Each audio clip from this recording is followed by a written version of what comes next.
Namaskar, I'm Ashok Vyas, and I have the distinct pleasure and honor of welcoming someone to today's show who brings his passion and patriotism together, along with the ability to discern through the sequence of events and bring his objective and balanced approach. I would say Lieutenant Stephen Rogers joins me today. Namaste and welcome. Thank you very much. My pleasure. So when you are in your presence, I'll mention this for our viewers that you are a former police lieutenant, former president of NJ Police Community Relations Officer Association. You also were involved with U.S. Navy commander, and you are also a former member of the FBI National Joint Terrorism Task Force. So all that experience, and then your interest in politics. So let us talk a little bit about the initial reason which made you think, decide, and act on becoming active in politics. Well, look, the political atmosphere in America right now, we're going through some tough times. There is no question in my mind that there is a strong socialist agenda that the Democrat Party is attempting to plant here in the United States of America. So we have a president, Donald Trump, who's leading the fight against that agenda. He wants to make sure that America stays free and that people enjoy their liberties. So we're in a bit of a tough situation because of the growth of socialism, but we're going to be able to overcome that and move forward as the years go on. Okay, so let me try and understand with you as well as share the other side of what you just said related to Democrats following or propagating socialist agenda. So, with this one line, there is a clear cut dividing line that you perceive is existing, and that becomes another way of criticism on the part of opposition. If what you are saying is exactly what President says, they say that he is dividing. Do you see where I'm taking this stretching this perception as a label? Uh, Well, the president is not dividing. In fact, President Trump is protecting the individual liberties and constitutional rights of the American people. The socialist agenda is to violate the constitutional rights of the people. I'll give you some examples. The socialist agenda is attempting to take away the Second Amendment rights. That's the right to bear arms away from the American people. They are attempting to take away the right to worship. Here in New Jersey, as a result of the coronavirus, people were unable to go to church and to worship God, even when they were in compliance with the rules and regulations. The right to life, the president has defended that. So he, in fact, is not dividing. He is simply attempting to protect the individual rights of the American people.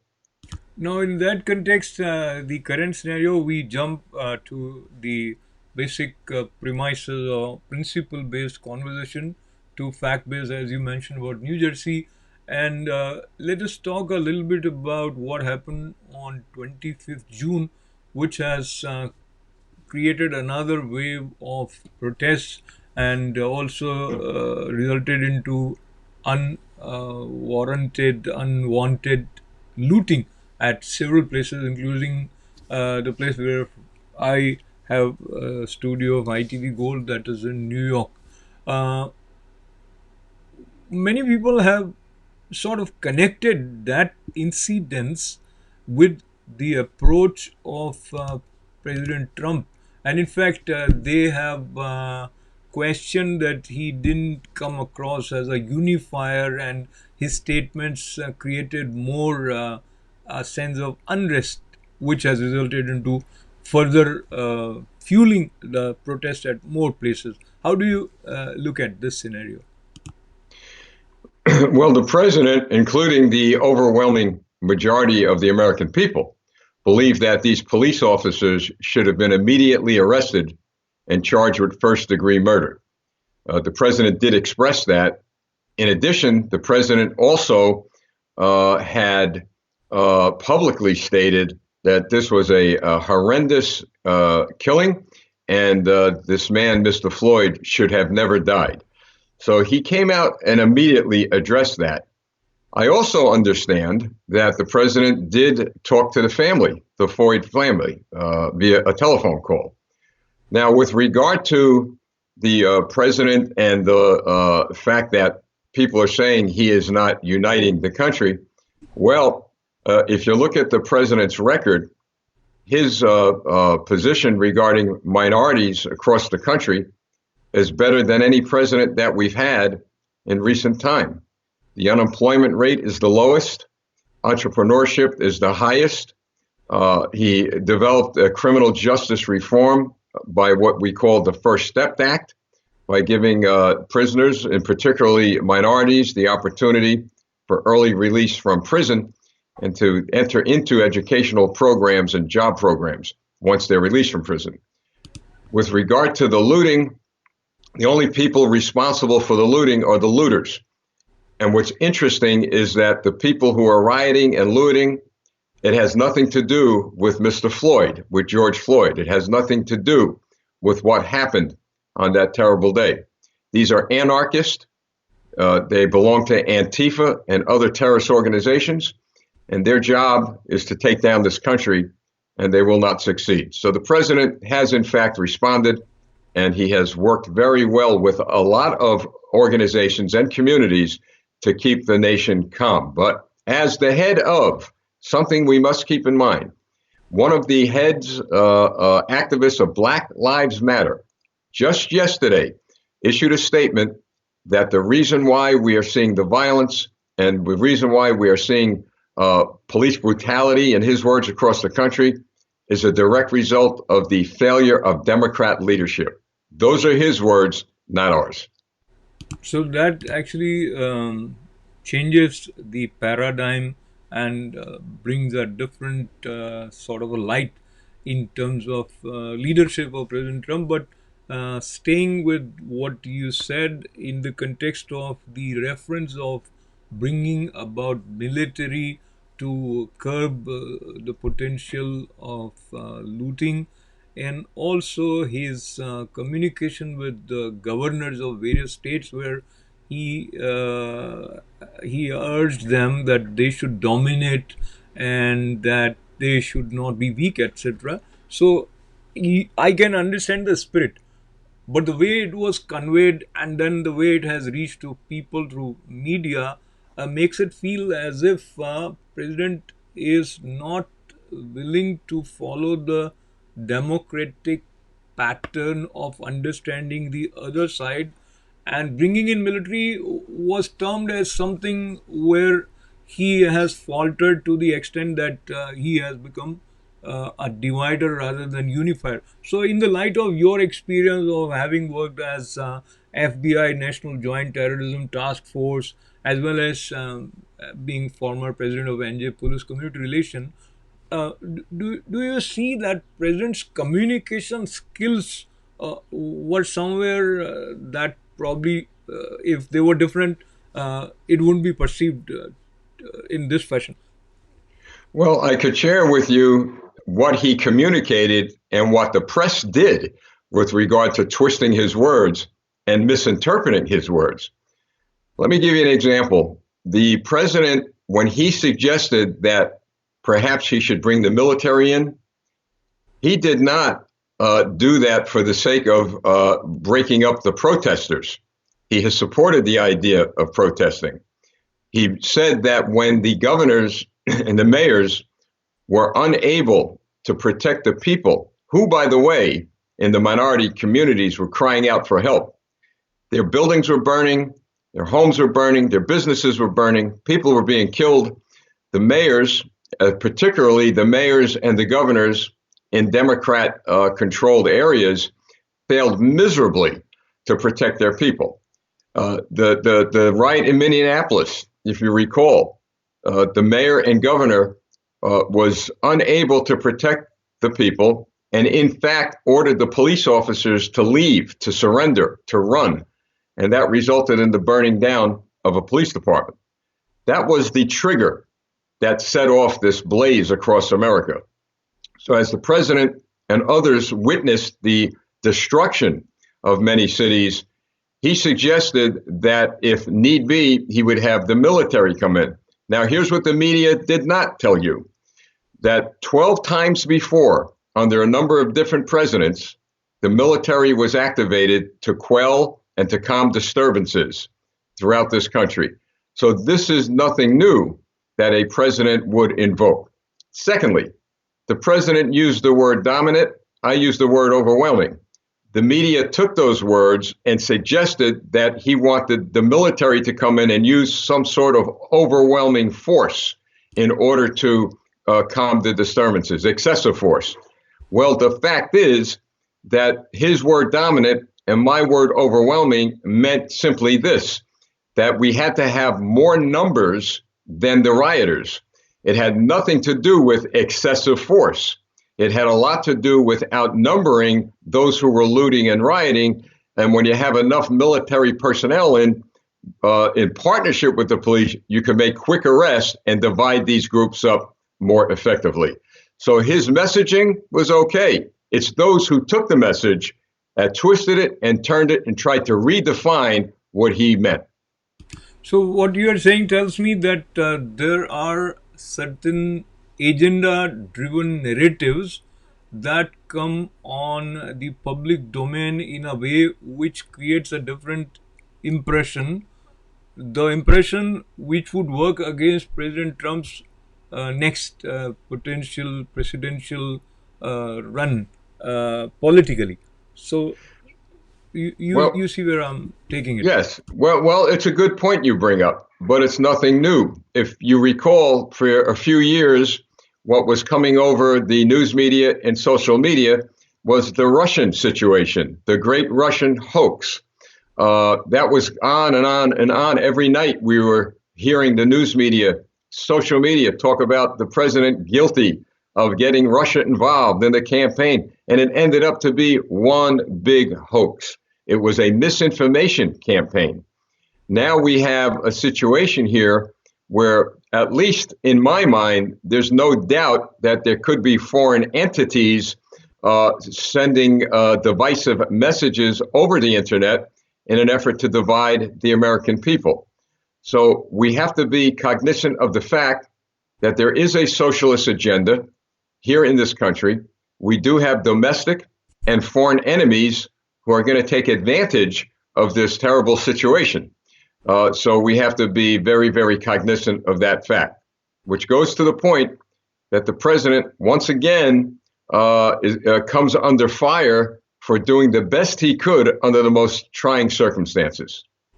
So, Lieutenant Stephen, I appreciate your presence with me today. And since you brought the reference of socialistic agenda again, so allow me to request you to share how do you see socialist agenda totally in contradiction or in the opposing side of the spirit of America as we understand United States of America. And there are certain good values probably which are also flowing with socialist agenda, and some people may reasonably feel that there is it is not that wrong, or if we have so to sum it to sum up my question, when you object to socialist agenda, what is the specific feature that you perceive which is being propagated by Democratic Party or group of people who want to bring that socialist agenda on America? To sum it up, my objection is the total control over the population. This is a government of the people, by the people, and for the people. And the socialists, they rule by the philosophy and ideology of Marx, Lenin, and Stalin. My wife, for example, was raised in the Soviet Union. She was not raised under stars and stripes. She was raised under a red flag, a hammer, and a sickle. And she shared with me that living there under a socialist communist government. Remember, that was called the Union of Soviet Socialist Republic. Uh, was terrible. You couldn't pray when you wanted to. Bibles were banned. The government sent you to school. For instance, in America, the socialists are telling our young people they will pay for their education. Well, they did that in the Soviet Union. But what the American socialists are not telling our young people is that they will take the educational courses they want them to take. And if they don't measure up, then they're going to be sent off to some job site.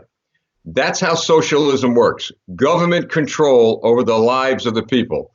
And our founding fathers protected us from that via the Constitution that we have that gives everyone liberties and individual rights. Under God, by the way. Keep in mind that socialist pretty much starts with atheism, socialism, and then communism. So this is what we are concerned about, but we're going to fight this, and we're going to do what Ronald Reagan did to the communists, send them to the ash bin of history. So, Lieutenant Stephen, I try to see from both sides. When I say I try, meaning just to be able to see both viewpoints, the way they are translated into action and resulting into the kind of news flow that we have. So there are few things, as the governor of New York is fond of bringing to our attention. There are few facts, and there are some part that are a part of opinion. So few things that you said are facts. Then some is the projection based on the anticipation that this might happen. Fair. The same way the other side is also working on few facts and a lot of projection of what they feel that President Trump is doing or is bringing for the people of America. But here is the thing: we need a country to move together, and in that direction, there would be some variations which we can figure out a way to harmonize and work together. Of There course, is extremes cannot work together. Absolutely true. So, talking about the functioning of our system, um, the idea that the majority of the members of Minneapolis City Council brought this Sunday of disbanding the city's police department. Having been a part of the police department yourself, how do you see that? And like I, with very minimum understanding of the way system functions, I felt that you are depriving people of the cover or the protection that they have, perceived as well as real, by the presence of police department. So this idea itself is shocking is shocking to me. How can you conceive of a place to function properly, and you are just looking at one instance of a unreasonable as well as inhuman behavior of one police officer, but you are not taking into account the need of all the citizens who definitely need police protection. How are we going extreme here also again in terms of the proposal of these city council members? This is yet another attempt by socialists, and I will qualify what I just said. To begin with, in America, we have a unique structure regarding law enforcement. We do not have a national police force. Socialists would love to have a national police force because then the government, one central power, has total control over law enforcement.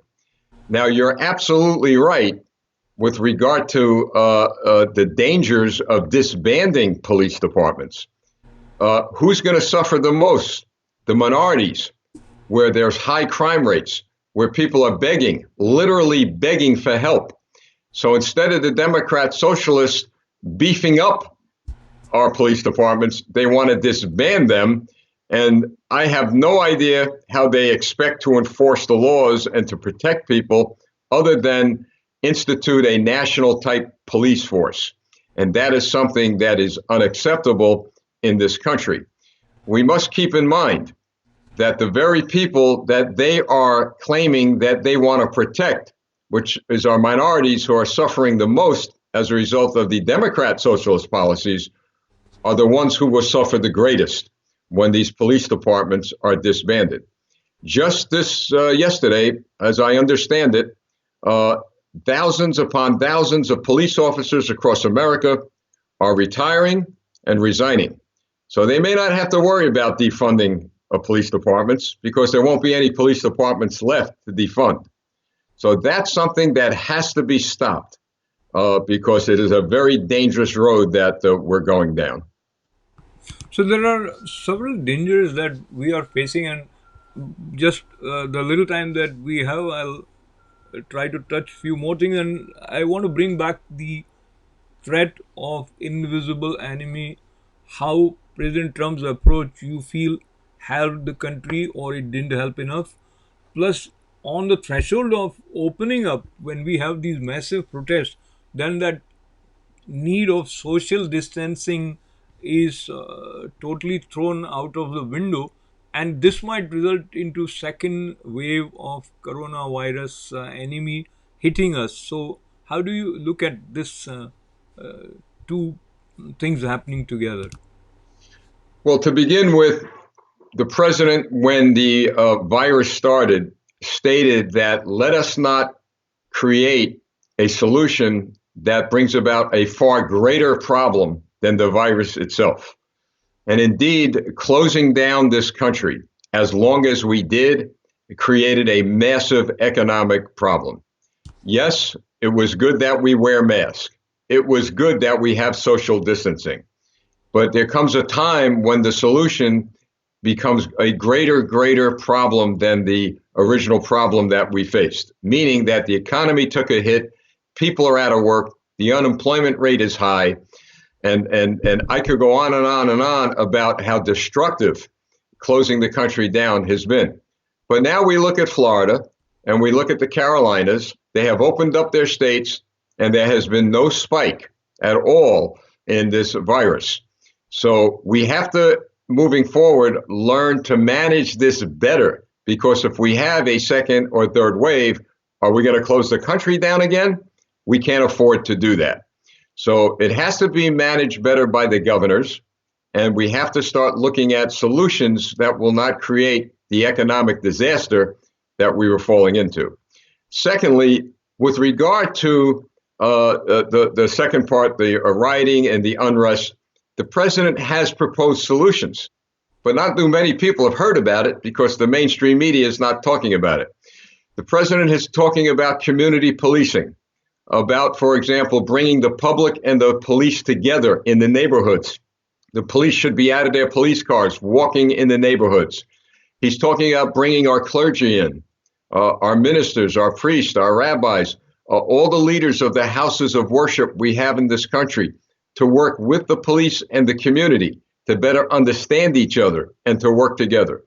That's how we solve problems. And that's what we need to do moving forward. So I have great hope for this country.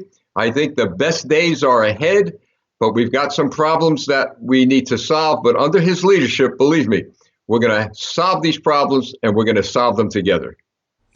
We definitely should solve the problems together, and that sense of togetherness and love for the nation should be visible through actions as well as through expressions at various forums.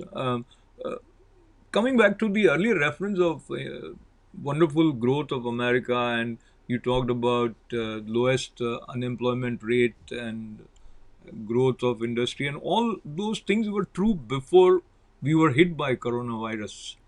Now, because of this pandemic, things have changed. The rate of unemployment is not as low as it was prior to, say, 3 months. And industry has been hit very hard. The stimulus package that was announced has helped small business owners as well as a common consumer.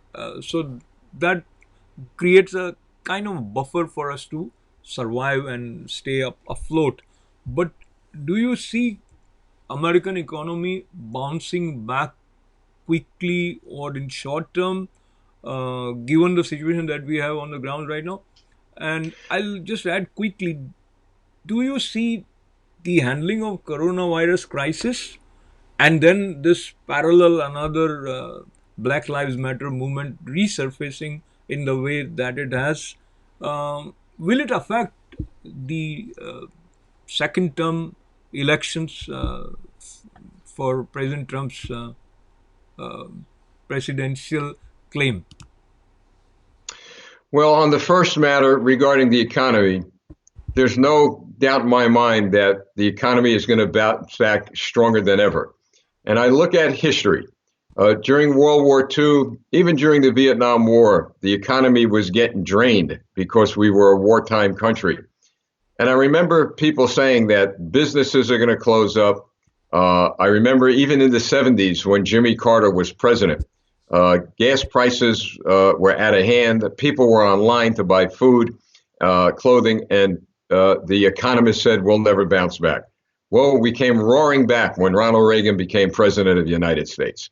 So our history is that the American people are very resilient, and we're going to come back stronger than ever. With regard to the virus and the pandemic, and then all of a sudden this looting occurs, I could tell you that the pandemic made us very vulnerable to both foreign and domestic enemies. One concern that at least I had, and many former intelligence officers that I have spoken with, was China. Was China going to make a move on Hong Kong while we're preoccupied? Was China going to do something in the Pacific, South Pacific, while we were preoccupied with our own problems here at home? Thankfully, they did not. But I would say, to some degree, perhaps some of these groups did take did take it for advantage because we were tied up with this pandemic. But I just thank the good Lord that hopefully we're going to be back on the track to get the economy strong again and to make sure, as the president has always said, to keep America great. That's great. And as we conclude almost very briefly, if you want to make a comment on the recent development, the decision of President to remove 9,500 American troops from Germany, about which Chancellor Merkel has said that this is unacceptable. Can you briefly tell us the thought process behind this decision of President, and how do you see its far-reaching impacts? Well, the president has made it clear that it was time for American troops to come home from different areas of the world. We are not the policemen of the world anymore. Uh, the chancellor of Germany is upset, but the American people are not upset. The president is answerable to the American people, not the chancellor of Germany. So I say the American people support the president's position, and I guess the chancellor of Germany is going to have to do what she should have done before. Let her take care of the German population. It's not up for the American military to do that. Thank you very much. I have the pleasure of the presence and very candid conversation with Lieutenant Stephen Rogers, who, as I mentioned, has the experience of having served as former police lieutenant. He's former president of New Jersey Police Community Relations Officers Association. He also comes from U.S. Navy commander background, and he also served as as a member of the FBI National Joint Terrorism Task Force. So while I thank this gentleman for this stimulating and informative as well as insightful conversation, I thank all of you for being a part of this program. This is Showcast.